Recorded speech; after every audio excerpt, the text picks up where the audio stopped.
안녕하세요. 안녕하세요. 데터의 주간 환율 전망이 돌아왔습니다. 이번 주에는 얘는 확실히 맞췄죠. 네. 저는 너무 넓게 잡아놔가지고 민망하고요. 네.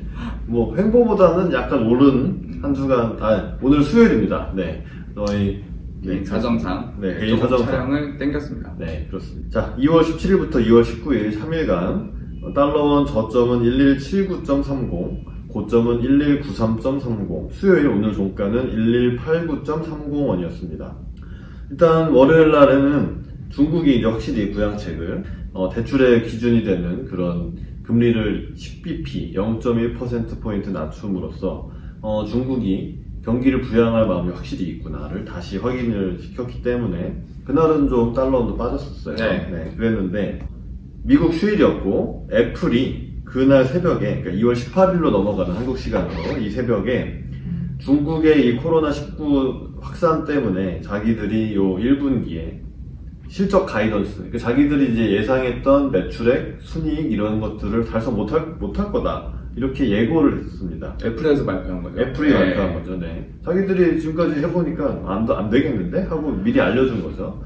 그것이, 이게 확실히 영향이 있긴 있구나. 경제에 악영향이 있긴 있구나라는 그런 느낌이 들면서 달러는 좀 올랐고요. 달러 위안도 같이 올랐었습니다. 네. 그러면서 이제 문재인 대통령이 비상경제대책을 주문했죠. 네. 이것을 약간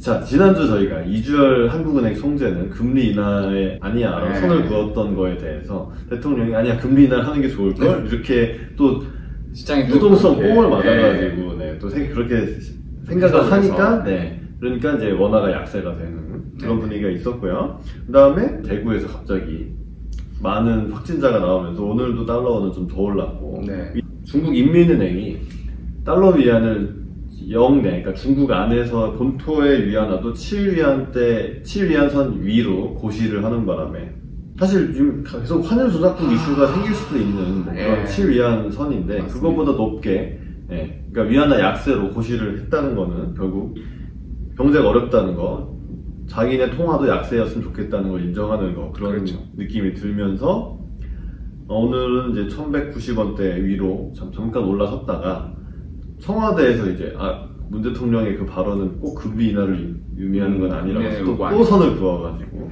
결국은 89.30에 마감을 했습니다. 시장은 저희도 몇 주째 이제 계속 코로나 얘기 위주로만 하고 있는데 그게 지금 시장의 전부예요. 전부 코로나로부터 이제 파생되는 경기 둔화 우려 혹은 별거 아니다라는 또 안도감 혹은 또 유동성은 이제 얼마나 풀 것인가에 대한 이슈 이런 게 다 코로나 사태 뉴스에 일일비하면서 이제 매일매일 업데이트 되는 거기 때문에 굉장히 변동성이 확대가 돼 있는 상태고 그렇습니다. 피곤한 상태고 아직도 여전히 불확실성은 매우 커져 있는 상태라 사실은 지금 저희가 무슨 예측을 하는 것 자체가 크게 의미가 있나 싶기도 해요. 그렇죠. 갑자기 뭐 이게 그분이 이제 신천지 교인이라고 하는데 그런 분이 갑자기 지금 오늘도 5명 넘게 추가돼가지고 그러니까 이 병이 치사율은 상당히 낮은 편인데 전염력은 강하다. 그리고 한 사람이 보통 2명에서 3명 정도를 감염시키는 정도의 그런 전염력을 가지고 있는 걸로 알고 있는데 지금 이 사람 거의 20명 넘게 감염시키는. 오늘 기사 보니까 저기 신천지 교회 가서는 예배를 한 460여 명이랑 같이 예배하고 엘리베이터에도 10여 명이랑 같이 탔다 그런 얘기가 들리고 그래서 오늘 대구 경북 지역에서만 13명의 추가 확진자가 나왔고 저기 서울에서도 또 추가적으로 또 어린아이의 확진까지 최초로 나와서 갑자기 이번 주 들어서 다시 이 불안감이 또 확산되는 이런 모습 좀 보이고 있습니다. 그래서 제가 지지난주쯤에 3가지 불확실성에 대해서 말씀을 드렸었는데 이 코로나19가 얼마나 더 확산되고 얼마나 치사율이나 전염력이 중국 밖으로 퍼져나가는 것도 지금 사실 이거 예상했던 일인가요? 예상 못했죠. 일본이나 한국에서 이렇게 많은 확진자가 나올 거라고 예상 못했었고 두 번째 크루즈는 일본 크루즈는 별도로 집계하더라고요. 재팬 크루즈라고 따로 이렇게 그 국가별 집계해서 재팬이 있고 재팬 크루즈가 있어. 전 세계 그러니까 중국 빼고 나머지 합친 것보다 많다는. 자 그렇고 두 번째 불확실성은 이게 경제에 얼마나 악영향을 줄 것인가. 그 다음에 세 번째는 그 경제의 영향이 주가나 환율 같은 시장 가격들에 얼마나 영향을 줄까인데 아직 그 첫 번째 불확실성, 이 병이 아직 안 잡혔어요. 정점이 아직 아니라는 거죠. 맞아요. 네. 특별한 해결책도 아직은 없는 상태고, 그렇습니다. 치살이 낮지만 사람들이 그 이상의 공포를 느끼는 건 처음 보는 어떤 질병에다가 아직 뚜렷한 해결책이, 여기 백신의 개발이 아직 안 돼 있다는 거. 네. 그리고 이게 꽤 중국에서는 그래도 사망자가 나오니까 절대 수치 자체가 안 줄어들고 네. 계속 가는 보니까 우리나라에서도 아직은 사망자가 안 나왔지만 혹시나, 그러면 안 되겠지만 혹시나 나오면은 또 다른 국면으로 접어들 것 같은 느낌입니다. 그래서 이제 정부에서도 계속 주문하는 게 뭐 마스크 쓰고 손 잘 씻으면 안전하니까 뭐 좀 돌아다니고 소비도 좀 하시라고 했지만 대구 지역에서 이렇게 또 그러니까 아무래도 위축이 되고 저만 해도 못 돌아다니겠거든요. 맞아요. 네. 저녁 약속 뭐 다 취소하고 웬만하면 취소하고 네. 점심도 그냥 밖에서 잘 안 먹고 네. 주말에도 안 나가고 하는 거 보면 그렇죠. 바로 저희가 이제 그냥 저희는 평범한 사람이니까 네. 이게 그냥 소비 심리예요. 네, 그렇죠. 누구나 느끼는 그게 그것이 경제 주체 심리예요. 결국 경제에 영향을 줄 수밖에 없다는 것이 저희의 네. 관점이고요. 네. 네. 오늘은 뭘 들고 오셨나요? 네, 악시코프라는 곳에서 한국의 2월 수출이 첫 코로나 충격의 바로미터다. 네, 제가 뭐 계속 말씀드리지만 경제 지표를 확인하면 큰일 났다라는 걸 알 수도 있으니까 그때에 대한 또 불확실성이 2월 지표가 집계돼서 3월에 나올 때쯤 되면 또 어떻게 될지 모른다고, 네, 안전적으로 될 것 같다고 말씀을 드렸었는데 해외에서도 이 지표에 대해서 주목하고 있는 모습입니다. 악시코프는 한국의 2월 1에서 20일 수출이 이 코로나19로 경제가 받은 충격을 보여줄 첫 바로미터가 될 것이다. 저희가 이제 달러원 환율 전망하고 실제로 이 환율에 영향을 미치는 것 중에 한국의 수출이 있는데요.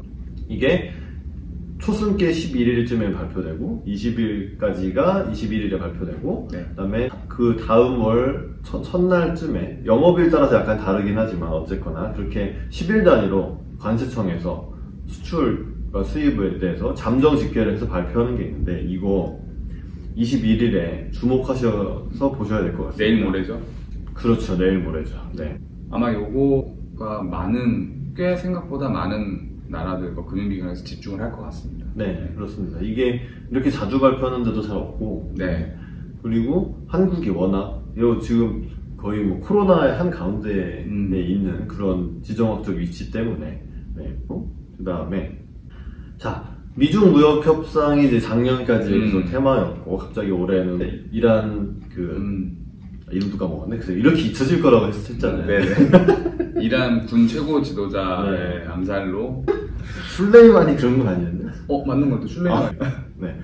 그래서 이제 결국 이 코로나 때문에 미중 무역 협상에서 이제 중국이 미국산 수입품을 사기로 했던 거에 대해서 이게 그때 한번 나온 얘기가 아니라 계속 나왔어요. 네. 그래서 이번에는 SCMP, 그러니까 홍콩 사우스 차이나 모닝 포스트죠. 여기에서 보도한 내용인데요. 중국의 관변학자들이 중국 정부는 미국과의 1단계 무역 합의에서 약속한 이 미국산 구매를 연기해야 된다고 정부가 그랬다는 게 아니고요. 학자들이 그랬다고. 이거는 또 연기를 피워가지고 또 여론을 살펴보자 이런 거 아니겠습니까? 간보게 하는 거죠. 네. 그러면서 이 중국 관변단체 연구원이 코로나 바이러스가 경제에 미치는 이 부담, 악영향 때문에 이 구매도 영향을 받을 수 있다. 그러면서 요거를 지연시키는 안건을 제기해야 된다고 덧붙였다고 합니다. 네. 자기들도 이제 해보니까 아는 거죠. 이거 못 산다. 사서 쓸 데가 없다. 네, 이게 경제가 잘 나가고 회복이 되고 잘 나가도 사실 2천억 달러 추가 구매라는 게 굉장히 부담스러운 수치인데 네. 지금 거의 중국은 제가 좀 극단적으로 얘기하면 그냥 상반기는 날렸다고 보는 게 맞을 것 같거든요. 중국 그렇죠. 본토 쪽은. 네. 이런 상황에서 이거 안 돼요. 못할 것 같아요. 못할 것 같고 이거가 이제 또다시 트럼프와 어떤 갈등의 요소가 또 대만은 또 다른 불확실성이라 저는 또 그렇게 여전히 계속 몇 번 그렇게 말씀드렸는데 네. 이것도 좀 주목해서 봐야 될 것 같습니다. 맞습니다. 네. 그래서 이제 뭐 농산물, 에너지도 있지만 항공기 쪽도 어쨌든 이게 하나하나 그 단가가 높기 때문에 이 연구원은 미국산 항공기 구매는 단기적으로 이루어질 수가 없다. 당연히 비행기 안 타니까. 비행기 안 뜨는데 왜 사? 네. 그러면서 이 사람이 자기도 아는 거지. 이걸 가지고 협상을 하기는 어렵다고 생각한다. 하지만 중국은 이 안건을 올려야 된다. 라고 말했다고 합니다. 네. 한편 다른 경제학 교수는 똑같은 얘기를 했는데 이 코로나 바이러스로 인한 단기적인 경제 충격이 명백하기 때문에 미국이 이걸 고려해줘야 된다. 또 시작하네요. 또 살려주세요를 이렇게 돌려가기로 말하는 거죠. 네. 이것도 불확실성이 조만간 될 것 같습니다. 트럼프도 부담이 좀 되는 게 무턱대고 니네 왜 약속한 적에 빨리 지켜 니네 다 그 관세 다시 다 되돌린다라고 하기가 좀 부담스러운 게 올해 대선이 있어서 그렇죠. 분명 이거까지 겹치면 주가 폭락이 또 한번 올 거거든요. 네. 그거 이제 트럼프 원하지 않을 거예요. 그래서 이걸 어떻게 좀 둘이 풀어가는지를 좀 주목해서 봐야 될 것 같습니다. 맞습니다. 또 쉽지 않은 협상이 될 것 같습니다. 네. 1단계 합의를 했지만 요걸 지키는 것 자체에 대해서 협상을 다시 하면 2단계는 언제 하는가? 네. 불확실성 천국이네요. 네. 자, 그 다음에 이것은 제가 너무 재밌어서 재미있습니다. 자, 연합뉴스 기사고 시진핑 코로나19에도 불구하고 올해 경제사회 발전 목표를 달성할 자신이 있다. 제목이 이렇게 나왔고요. 보리스 존슨 영국 총리와 전화통화를 하면서 이렇게 말했다고 합니다. 이게 왜 웃기냐면요. 자, 보통 중국에서는 3월에 양회라고 해서 전국인민대표대회 뭐 이런 거 합니다. 이게 국회 같은 건데 가장 큰 행사죠. 그렇죠. 네. 이게 이제 한 해의 성장률 목표라든지 뭐 고용이라든지 뭐 이런 네. 것에 대해서 목표를 발표하는 건데 지금 네. 이 사람이 모이는 것 자체가 당연히 부담스럽기 네. 때문에 이걸 연기한다는 얘기가 나오고 있거든요. 그래서 보통은 이제 6% 경제 성장을 중국이 전인대에서 박아놓고 달성하냐 못하냐가 이제 올 한 해를 지배할 수 있는 이런 이슈가 될 수 있는데 양회를 안 했죠 아직. 양회를 그렇죠. 못하죠. 그러면은 경제 성장률 목표가 안 나왔죠. 그러니까 이 시진핑은 자기가 목표를 달성할 수 있다고 하는 거예요. 아직 목표가 정해져 있지 않은 상태입니다. 목표 내 맘대로 정할 수 있으니까. 올해 5%로 낮추겠다 코로나 때문에 이럴 수도 있는 거니까. 올해 3%로 낮추겠다. 이것도 우리의 목표다. 그렇지. 이렇게 말을 하고 그럼 자기가 지금은 지킬 수 있다고 말을 하는 게 이게 무슨 의미가 있어요? 네, 지금 시진핑의 지도력이 굉장히 좀 그 의구심 많이 받고 있는 상황이에요. 질병 통제에 대한 것도 이제 불합격점을 주고 있고 외신들은. 그리고 이렇게 자꾸 약간 허세 같은 그런 멘트를 하는 것 자체가 본인의 불안감의 표출이거든요. 그렇죠. 난 자신 있다, 잘할 수 있다라고 네. 자꾸 얘기하는 게 뭔가 결과로 보여줘야 되는데 그럴 만한 여건이 안 되다 보니 권력의 좀 불안정성, 요것도 또한 불확실성이 네, 될 만한 이건 뭐 장기적인 문제겠지. 네. 좀 불안합니다 여전히. 불안해. 그렇죠. 네. 사실 까놓고 말해서 뭐 예를 들어서 지금 사람들이 잘 못 모여서 마음정인데 또 막 갑자기 대규모 시위가 벌어진다거나 뭐 이러면은 또 그렇죠. 네. 막 강제로 막 어떻게 합니까? 그 시위 진압하는 과정에서 또 난리칠 수도 있고. 네. 그렇습니다. 그렇습니다. 네, 쉽지 않은 시기를 보내고 있고, 네, 다음 주 달러 환율 전망 해보겠습니다. 네, 어떻게 보십니까? 네, 한국 21일 수출이 나와봐야 알겠지만 안 좋을 거예요. 안 좋지. 안 좋죠. 네. 네. 좋으면 주자. 우리나라가 그런 지금 우리나라가 중국입니다. 오케이. 뭐가 믿을 수 없는 가짜뉴스들이 너무 많아. 네. 자, 한국은 조작을 안 할, 그러니까 신뢰성 있는 지표를 발표하기 때문에 해외에서도 이렇게 그렇죠. 주목한다고 볼 수 있는 거고요. 네, 안 좋을 겁니다. 자, 그렇다면 환율은 올라야죠. 네, 지금 뭐 사실 중국에서 금리를 찔끔찔끔 낮추고 뭐 돈을 푼다고 하지만 이게 사람들의 경제적인 이 심리, 소비 심리 같은 거를 부양하기는 역부족일 거라고 생각이 됩니다. 네, 그 다음에 저는 아직 확인되지 않은 불확실성의 요 실탄을 쓰기는 좀 아깝기 때문에 동결 전망을 유지하고 부동산 문제도 있기 때문에 네. 그래서 한국은행은 금리 동결을 하겠지만 금리 인하 목소리는 점점 강해질 것이고요. 그래서 비둘기파적인 한국은행의 멘트가 나온다면 원하는 약세를 보일 수밖에 없는 거고, 그러니까 수출도 안 좋고 그 다음에 금리도 내릴 것 같은 뭐 이런 느낌, 이런 재료들로 봤을 때 달러는 좀 더 오를 수 있다. 그래서 기간은 좀 긴데, 네. 다시 1200원대를 시도해보는 그런 장세를 전망하겠습니다. 어떻게 보시나요?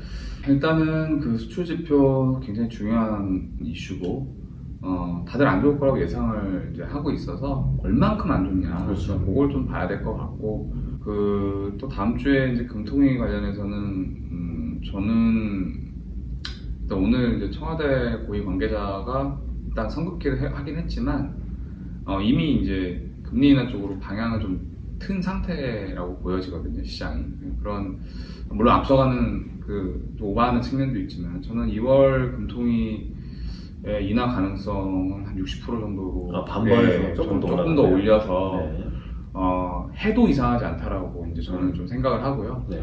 근데 그 금융안정 이슈가 있지만 뭐 그게 문제가 아닐 정도로 이 사태가 조금 더 커지고 있어서 내일 정도에 뭐 부동산 추가 규제책이 나온다는 이제 썰이 있는 거 보면은 네. 일단 규제책으로 부동산 틀어 막아놓고 네. 그 다음에 금리 인하를 단행하는 어떤 이런 게 좀 포석이 깔려 있지 않을까 뭐 그런 생각도 좀 개인적으로 해보고 오늘 이제 중요한 게 이제 지역사회 감염 의심이 이제 확산이 되고 있는데 오늘 이제 대구 쪽에서 나온 그 여러 명의 이제 추가 확진자들이 또 어떤 사람들과 접촉을 했는지 역학조사를 하는데 또 시간이 걸리고 그 사이에 또 추가 확진자가 나올 수 있는 상황.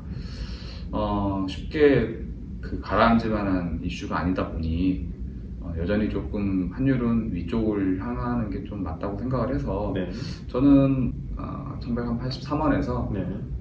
1210원 네. 이 정도로 조금 더 높게 네. 그렇게 한번 전망해 보겠습니다. 네. 예. 뭐 사실 지금 이 수출이 뭐 약간 뭐 합리적인 수준의 낮아짐.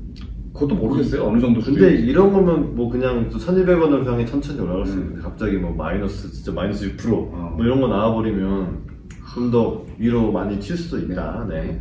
네. 그런 점은 좀 감안을 하셔야 될 것 같습니다. 네. 네. 자, 도움이 되셨다면 네. 저희 좋아요랑 구독을 눌러주시고 댓글도 달아주시면 저희한테 큰 도움이 되겠습니다. 네.